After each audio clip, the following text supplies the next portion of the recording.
Divorced Dad Diaries, day 92. It's been 3 months since the separation. It was April 17th. So, let's check in. Let's have a talk about it. It's been really good to be able to do things for myself. I remember a time not that long ago, about 3 months ago. I was walking around in holy socks and sleeping in holy pajamas, and I had even cut back on my iced coffees. I just all those things. I would just say I don't need them. I don't need them. And it's not about me. It's about everyone else. I need to be able to support everyone else. That's my role within the family. I'd effectively allow myself one treat a year, which would be one brand new video game a year. That was it. And it's been really good just to take care of myself. I've got brand new socks, brand new PJs, new clothes. Going out to dinner once a week, it feels really good. I feel so much better about my life that I have now.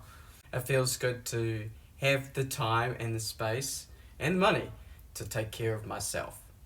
But it also isn't all sunshine and daisies. There's been this annoying feeling that just keeps following me around, and a friend asked me how I was, and I said I don't know, because I couldn't decipher what this feeling is. And I've had some time to think about it and process it and think about what's different, and I think I might have finally figured it out. I think I'm lonely. The reason why I say I think is because it's not really a feeling I'm familiar with. So when I think back on my life, I lived at home with my parents, and then I moved out of home at about 19, and then I flattered for all the way up until I met my ex-wife. The thing is, I met her when I was 20 years old. She was at my 21st birthday party, which I don't really remember, but there's photographic evidence of her being there. And there was a short period where I didn't have flatmates because of circumstances. They all had to move out at the same time, but I was still working full time, and I think I was still talking to her and going to house parties and stuff like that around that time. So I was always just regularly sociable, and now at 30 something years old, this is really the first time I've actually just been by myself. And that's okay. My problem is that I just don't know I don't know where to go to from here.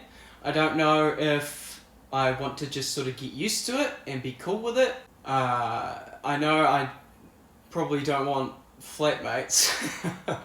I don't think I even have space for them. Plus, I wouldn't want to put a stranger in my house with my kids anyway. Plus, who would want to do that anyway? And then there's the question of a relationship. Do I even want to try for that right now? But I don't really know how I feel about that either. I don't think I'd say no if it popped up on my doorstep, but I'm also not sure if I'm ready to go out and seek it either. I do still very much enjoy meeting up with people though. So I think I'm definitely going to go ahead with the meetup next week. Next Saturday, it's my 101st day. I'll just be at Hagley Park from 3 p.m. to 4 p.m. by the playground area. I don't know what I'll do if it's raining. But if you're interested coming along and having a yarn, I'll see you there, and then depending on the vibes, could always go out to a pub afterwards or something like that. But having it in a public place just means I don't have to book a room or anything like that. Either way, I still have a lot more thinking to do. So from the depths of my editing closet, which is also my clothing closet, I wanted to read this passage from Stephen King, The Stand, which is a book about a plague that wipes out a big population of the earth. It's interesting reading this in a post-COVID world. That really resonated with me. Just lately, Stu had been thinking a great deal about old friends and acquaintances.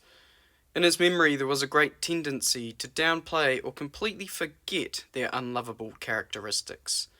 The way Bill used to pick his nose and wipe the snot on the sole of his shoe. Norm's heavy hand with his kids. Billy's unpleasant method of controlling the pest population under the heels of his Range Rider boots. The thoughts that came wanted to be wholly good. Going hunting at dawn, bundled up in quilted jackets and day-glow orange vests. Poker games at Ralph's house, and Willie always complaining about how he was $4 in the game, even if he was 20 ahead. 6 or 7 of them, pushing Tony's Scout back onto the road that time he went down to the ditch drunk out of his mind. Tony staggering around and swearing to God and all the saints that he had swerved to avoid a U-Haul full of Mexicans. Jesus, how they had laughed. They had been goddamn good times. Not what your sophisticates with their nightclubs and their fancy restaurants and their museums would think of as good times, maybe, but good times just the same. He thought about those things, went over them and over them, the way an old recluse will lay out hand after hand of solitaire from a greasy pack of cards. Mostly, he just wanted to hear other human voices, get to know someone, be able to turn to someone and say, "Did you see that?" when something happened, like the meteor shower he had watched the other night. He was not a talkative man, but he did not care much for being alone, and never had. And with that, I'll leave you there, and I will catch you on the flip side.